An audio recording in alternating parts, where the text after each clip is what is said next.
والسلام علیکہ یا رسول اللہ وعلی آلہ و صحابہ یا حبیب اللہ، الصلاۃ والسلام علیکہ یا نبی اللہ وعلی آلہ و صحابہ یا نور اللہ۔ السلام علیکم ورحمۃ اللہ وبرکاتہ۔ قیوم العصر غوث زماں پیر طریقت امام شریعت حضرت خواجہ پیر نذیر احمد موڑوی رحمۃ اللہ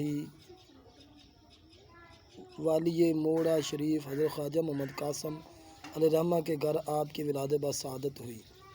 آپ کے والد گرامی حضرت خواجہ محمد قاسم موڑوی رحمۃ اللہ تعالیٰ علیہ آپ کے بارے میں اکثر فرمایا کرتے تھے کہ نذیر احمد کی پیدائش سے پہلے اور بعد مجھے الہامی طور پر یہ خوشخبری دی گئی تھی کہ یہ فرزند آپ کو انعام دیا جا رہا ہے، یہ قیوم وقت اور مجدد اسلام ہوگا۔ خواجہ محمد قاسم علیہ رحمہ اکثر وجد میں آ کر فرمایا کرتے تھے، خدا نے مجھ پر جو فضل و انعام احسان کیے ہیں ان میں خدا کا سب سے بڑا فضل یہ ہے کہ مجھے نذیر احمد جیسا بیٹا اور ولی عہد عطا فرمایا ہے۔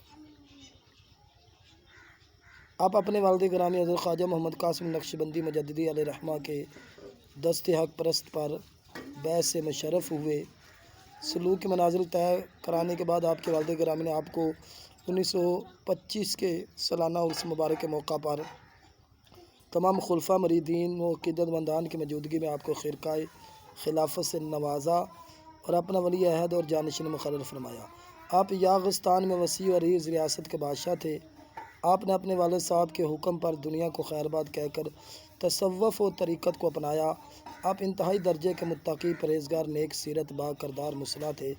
خلق خدا کی خدمت کو اپنا فریضہ سمجھتے ہر وقت ذکر خدا اور عشق رسول میں مست الست رہتے۔ آنے والے حاجت مندان، عقیدت مندان کو نسبت رسولی کی تعلیم دیتے اور ان کے قلوب و ذہان کو نور ایمان سے منور فرما دیتے اور ان کے دلوں کو لبریز فرما کر ذاکر و شاغل بنا دیتے۔ آپ کے پاس آنے والے طالبان حق مراتب سلوک طے کر لیتے تھے کہ ان کی نظر میں کیمیا کا اثر تھا جس کی نظیر اس دور میں مشکل تھی۔ آپ کی زندگی کا منتہائی مقصد یہی تھا کہ گمراہوں کو ہدایت اور بھٹکے کو منزل پر پہنچایا جائے۔ آپ کا وصال باکمال 22 جولائی 1920 بروز جمعۃ المبارک کو ہوا۔ مزار پرانوار موڑا شریف تحصیل مریض ضلع راولپنڈی میں مرجع خاص و عام ہے۔ سبحان اللہ۔ چینل کو لائک سبسکرائب شیئر کر دیں۔ السلام علیکم ورحمۃ اللہ وبرکاتہ۔